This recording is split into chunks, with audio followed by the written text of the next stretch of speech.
Welcome to the Speaking Podcast. You can find all our episodes on speakingpodcast.com or also on BitChute and YouTube. You'll find the links in the podcast description. I'm also a podcasting coach because I've got 5 podcasts, 4 in the top 0.5%, and you'll find them all on roycon.com. Today, my guest, all the way in Melbourne, Australia. Please welcome Mary Henderson. Hi, Roy. Nice to be here. Nice to see you. So you might let the audience know. Who's Mary? Oh, well, as you said, I live in Melbourne in Australia, and I have a business which helps predominantly industry experts, and I help them commercialise their knowledge, wisdom and skills into a business and a brand. Very nice, very nice. So I've seen a lot of the different things that you're doing, which I will touch on, but I'd like to know, what was Mary like as a child? What was her speaking journey?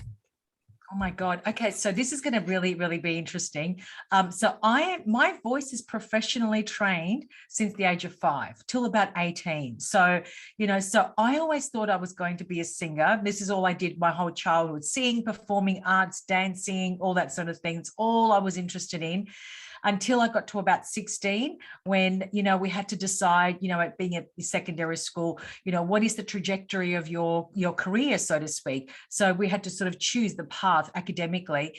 And for me, it was like, I don't need to go to university. I'm just going to go to the Performing College of Arts. Like that, as far as I'm concerned, that's where there's nothing else for me. And there never was in my mind. That was it. Until I came home, my parents, who are both European and migrants, they were like, did you think that we came to this country with one suitcase and and you're going to be a singer all these years, 5 jobs, to give our children an education, and my daughter's going to be on a stage singing? That's not going to happen. And so I gave my career up as a singer, and so that was the childhood dream, and I did a lot of it. That's what my childhood was like, quite literally, until my 20s, when things were a bit south. It was like, I don't know what I'm going to do for the rest of my life. And did you go back to singing as a hobby? Did you love it? I actually did. I went back, in my early 20s, I sort of went back to pursue it. But, I realized a couple of things in my 20s that, even though I love to sing and that's my talent, that wasn't my gift. My gift actually is my voice. And from my standpoint, I came to realize more in my later 20s that, hang on a minute, I've got this amazing gift, which is my voice. I've channeled it all these years through singing, but I can also channel it and do something else. As long as I use my voice every day with the ability to self-express, I'm going to be pretty happy. And I sort of filtered that through my career, in my late 20s, sort of early 30s.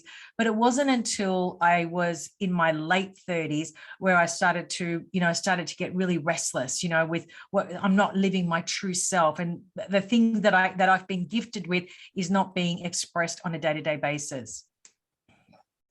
And regarding the branding then, because if we look at, say, the company and the person, what's your advice on that? Should you be, the person is more important, or what way should people be looking at it? A corporate brand and a personal brand, which is very interesting, have exactly the same attributes. The only difference is that the different order of importance and the drivers.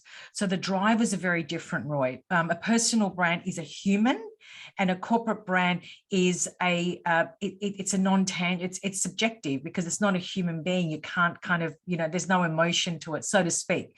The emotion is created through the story and all of the elements that are created from a communication standpoint. But a personal brand is very different, because you're dealing with someone with a heart. So a personal brand is 100% driven by their mission and their legacy. So there is a vast difference from that standpoint. The attributes, creating your branding architecture, that's pretty much similar. But in terms of you as a brand, a human being, what is it really? It's you, the human, who is the business. So people are buying from you because you stand for something. You're a specialist in something. You're an expert in something, and you've become the go-to person. So that's the differentiator, if you will. And when you've got you, the person kind of representing what you're doing, let's say it's coaching, let's say, or speaking, and like, because you see people, they'll set up the the Instagram, and they'll set up the different things, and then there's other people, they're like kind of showing you their family and all that stuff. Which one do you think works better?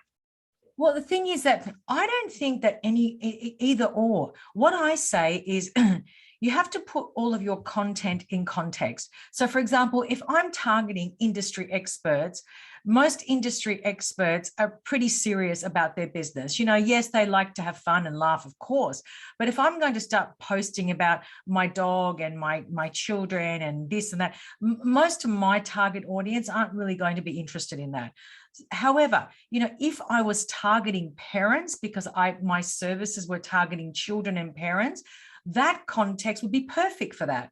So everything requires context. Once we understand that, we can create an entire strategy around that. But that to me is a fundamental epicenter of, being seen and being heard as a brand. And like I've looked at your website. Your website's very impressive, and you've got this beautiful little wheel that's broken into 4 little circles. You might talk to us about that. That's my methodology. So that wheel, whilst it looks quite simplistic, there's over 40,000 hours of my, knowledge, wisdom, and skill set packed into that circle. And essentially what it is it's taking an individual on a journey from somebody coming to me and saying, hey, Mary, I've got 20 years of experience in this industry and I've got this, but I don't know how to unpack that and convert that knowledge, wisdom, and skill set into a solution that can solve a problem. So that's my genius zone. So I look at that, I look at the individual, we unpack all of that, look at organize all of the data, and we start with looking at the foundational piece, which essentially is the branding. Who are you as a brand? What do you stand for? What are your values? What are your core competencies? What problem can you solve? What industry needs this problem solved? So we look at that from more of a holistic and a macro standpoint, making sure that everything that we unpack at that foundational level is then 100% congruent with the next part, which is the systemization. And the systemization for me is critical because there's a vast difference between building a system and creating, say, a course. Two different things. A system must allow for input, output, and a feedback loop. And those 3 aspects are very, very, very much based on an engineering mindset. So when I'm looking at the systemization, what am I looking at? I'm looking at how do I systemize this person's knowledge, wisdom, and skill set into a solution that can absolutely solve a complex problem, serve a very targeted audience, and be able to charge premium pricing. So that's in the systemization component. Then we move into part 3, which essentially is the digitalization. So how do we build digital assets that provide the public facing individuals, prospects, fans, followers, potential clients, partners, etc. How do we give the public facing arena an ecstatic brand experience? How can I get you, Roy, to touch my brand and experience what it's like to work with Mary or talk to Mary or interview Mary? What is she really all about? I need to be able to deliver that on that front facing. So those digital assets are fundamental to my success as a brand, because those digital assets, what they do is they create ecstatic brand experiences. That should be the ultimate goal. And if we can't provide ecstatic brand experiences, what happens is that we don't leave memories behind. We don't have a signature to who we are as a brand. So you're never top of mind. That's the goal. And the final part is the lead generation. And this is the commercialization. So how do we actually wrap a layered lead generation strategy so that I can pull towards me the audience that I want to start a conversation with? How can I create layers around my brand presence so that my target audience sees me as omnipresent? So I'm focused solely and wholly on being in front of one target audience. I know where they are on LinkedIn, Facebook, Instagram, podcasts, keynotes. I know where they all hang out. And my job as a brand is to make sure that I'm in front of those people so that they see me everywhere in their eyes. And that's that circle. So it starts with branding, it ends with commercialization. And most people, Roy, have those two the opposite way. So, you know, when you see people, I'm struggling, I'm not making my business is not working, usually they're starting with lead generation first, and then they go to branding. And really, it needs to be the other way around. And with getting the leads, because I know I've had loads of businesses over the years, and like what I've noticed is like with paid adverts with Facebook, then your organic growth just disappears because they want you to keep paying. I know that Google ad does the exact same. They're two sneaky companies that are doing that. They've been caught doing it. So it's not, you know, and that's a fact. So like, what's the best way? Because sometimes you kind of have to pay for the leads, but trying to find them in the right place. Or do you think it's more try to do it as organic as possible? Well, I do it as organic as much as I possibly can, to be perfectly frank. And I've had incredible success out of that. But it is a slow game. Okay. It's not like I was expecting to get success overnight. I purposefully made a conscious decision that this is going to be a long game for me, because what is the difference? Well, there is a big difference. When you're advertising, though, you're actually buying leads. When you're creating organic content, you're building relationships and long-term relationships. Because if I have a look at my my leads, for example, in my email system, I can tell you that there are people that followed me from, I don't know, 4 or 5 years ago, who have now become my clients, you know, so it's a longer game. And I think that we need, and I think we're going back to that. I really do believe that we're going to go back to organic lead generation. You know, have a look at Twitter, for example. You know, when they're exposing Twitter and saying, hey, that over 20% of the, you know, profiles on Twitter potentially are bots. That's interesting. You know, so we would be looking at that as advertisers, and I'd be like, well, hang on a minute. I don't want to spend my money on advertising if I'm actually showing my ad to a bot. Well, how does that serve me? So I think that building organic reach is not for the faint-hearted, because it's a long-term game. You are building real relationships with real human beings where you can start real engagement, you know, and start to build the pipeline with people who genuinely are interested in what it is that you do. So so I do believe that organic is coming back in a big way, but it is a longer game. It's like with all the different social media platforms, but I've noticed, because I've tried a load, I know you've got Rumble and you've got so many different ones. And I've noticed that some of them, you just put up a video and straight away it's 10. You know, that's impossible. You know, like, so there's no point in being there. Whereas I believe what you've just said, that you build it slowly but organically and just keep engaging. I think that's the most important thing. Some people forget to do that, or they don't want to do that. And even if you don't like it, that you have somebody that's doing it. You have to comment. If somebody says, really enjoyed that episode, you have to say thanks for watching or whatever. And because they appreciate that, and they'll subscribe, and then they'll just, it just builds slowly. But I think anyone that I've talked to that kind of eventually does well in it, whether it's YouTuber, you're in it for the long haul, because you're competing with the likes of Jay Shetty and all these different people. They've got massive teams, massive budgets behind them, and you can buy so many subscribers that you can make it look like you've got 1 million. Does he have 1 million or 10 million? Say 10 million. So that could be bought. Nobody knows, you know. And the reality is not to be beating yourself up when you're looking at other people. Well, I look at Instagram all the time, and I look at people that I would consider my competitors or people that call themselves influencers. I'm genuinely interested in human behavior. But when I see someone have 500,000 followers, supposedly, and they have a post, or they're posting, and that post gets, I don't know, 500 or 1,000 likes, but 5 comments with emojis, that's a red flag for me. And typically when you go into their followers, you can see they've got 0, 0, 0 followers. Those people that are following those influencers have got 0, 0 followers or 0 content. So one would ask themselves, who in their right mind could be bothered with that? Like, what sort of an individual would actually go out into the world and say, I've got 500,000 followers, but my followers are bots, pretending that they're not bots. The other thing is, Roy, is that we're in an instant gratification society. So people are lazy. They haven't got the patience and the time. And do you know what? And I really mean this wholeheartedly. If we want to be successful, really successful, we have to care about the very thing that we want to create, like care, not want it or set intentions or any of that's affirmations. Just push that aside for the moment.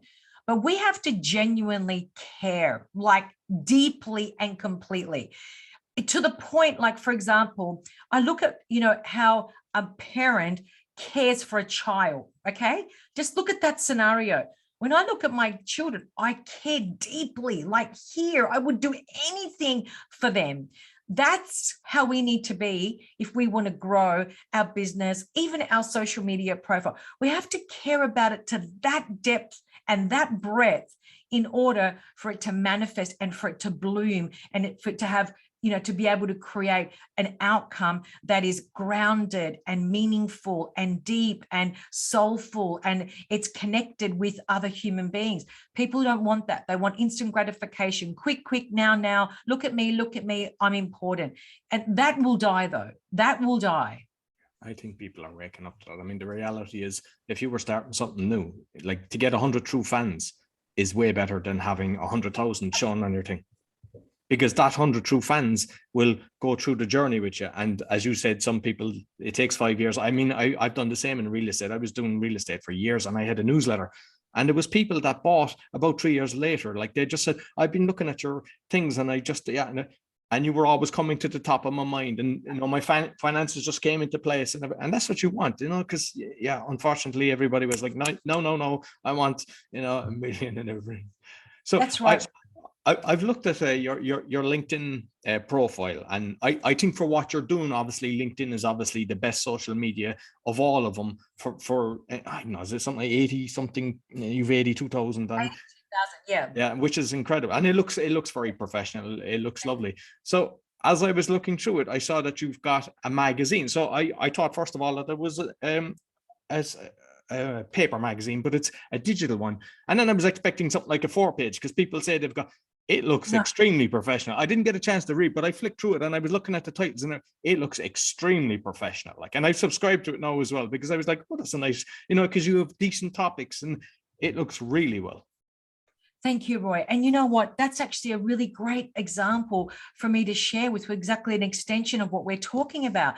Now, that magazine, I started the idea as just a post on LinkedIn, like a front cover with like 3 or 4 pages as a content idea.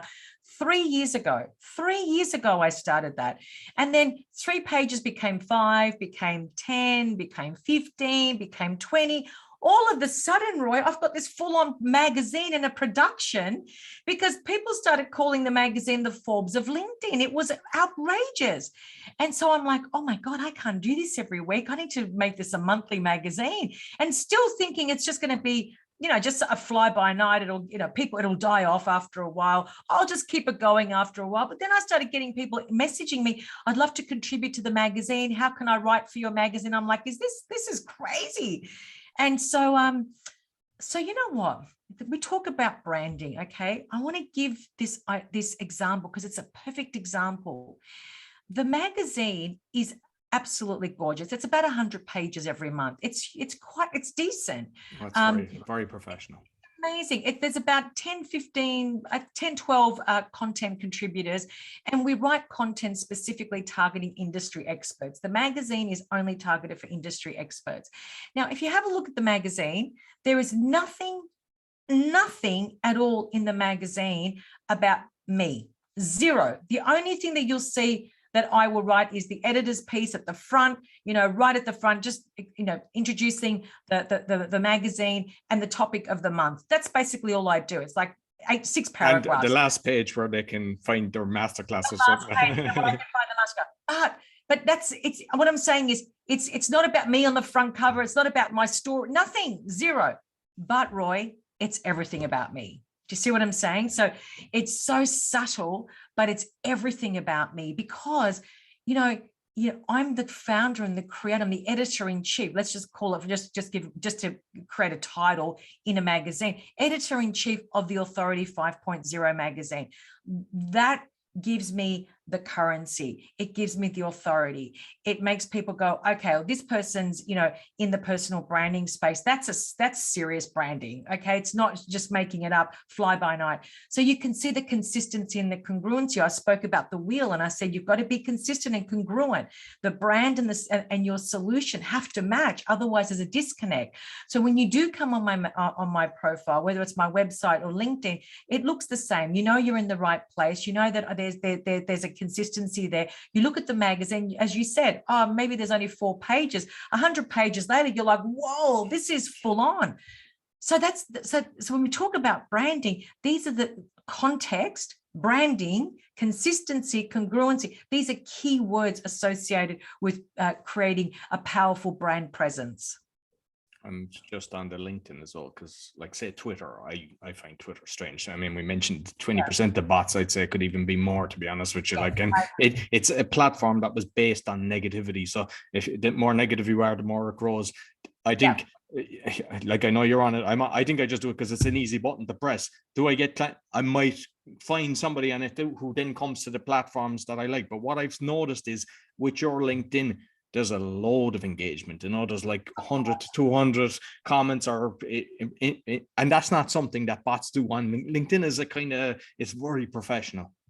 Well, the thing is, Roy, I'm really glad you raised that, because the thing is that LinkedIn's actually quite a different platform. And one of the things I love about LinkedIn is they reward you, based on your commentary. So if I comment, awesome, Roy, with an emoji, that's not going to give me a lot of brownie points as far as the algorithm is concerned. But now if you posted and I wrote like a paragraph of like meaningful content, the algorithm says, oh, this person's like really engaged. Mary's really engaging in Roy's post. Let's show Roy Mary's post next time she posts. So it's a reciprocation platform. It's amazing.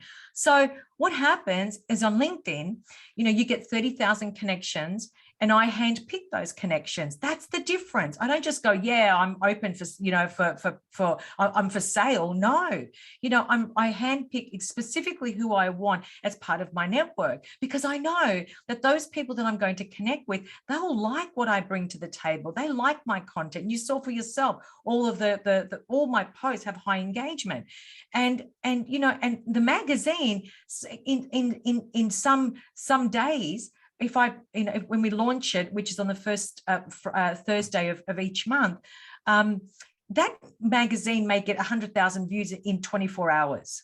Wow, that's incredible. That's just crazy, right? Yeah. And Roy, on top of that, the open rate of the magazine when I email it out is 89%, Roy. Open rate.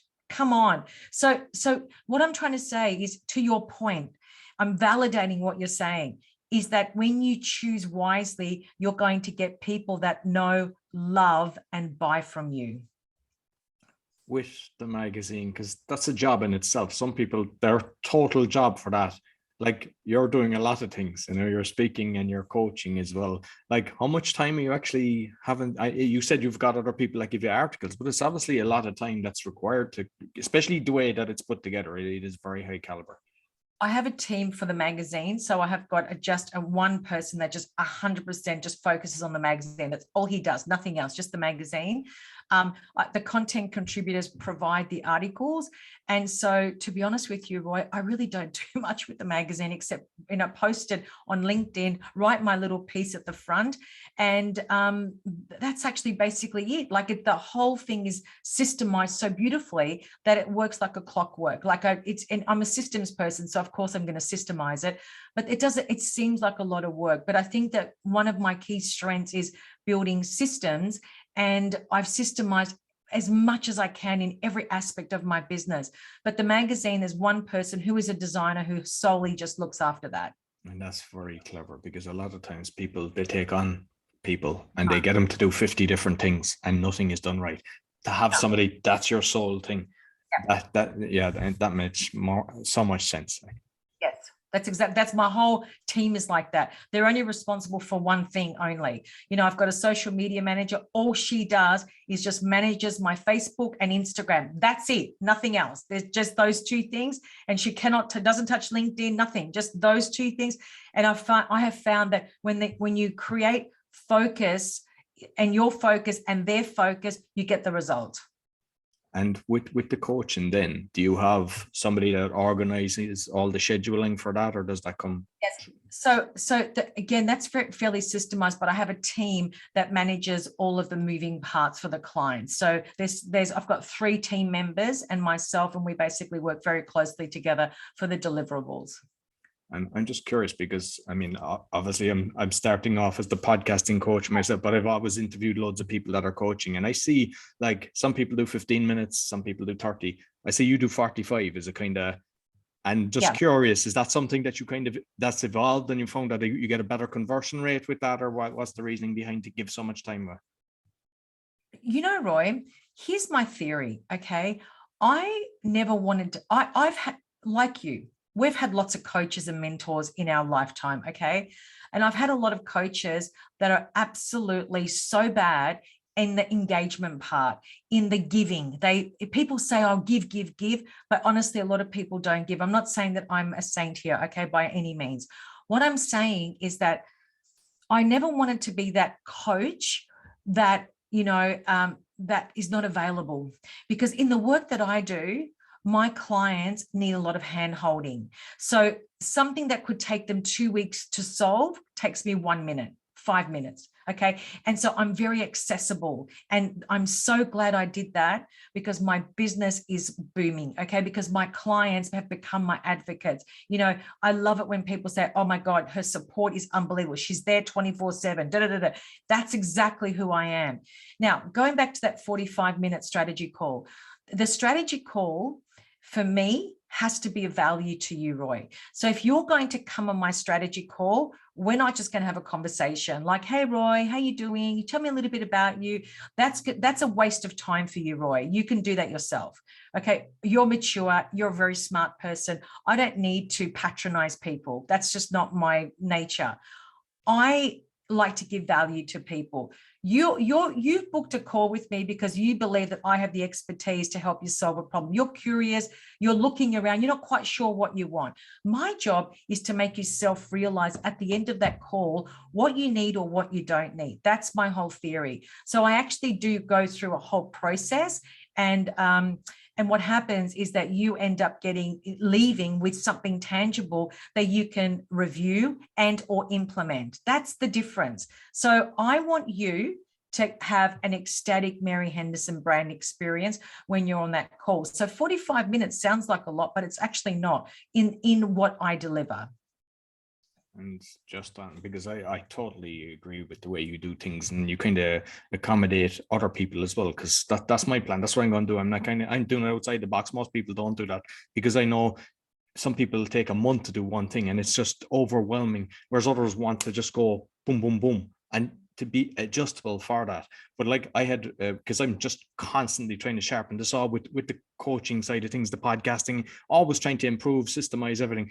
And I had bought one course, and basically they were saying, "Oh, there's a coaching call included. There's no, no pressure to do additional stuff. You get an hour, we'll give you loads of." So I had a load of questions written down and everything. And I was really thinking, and it was like, I think 9 minutes. I recorded the call, and it was kind of like, "Yeah, are you ready to invest 30,000 in this?" No. And it was like, "Yeah, good luck."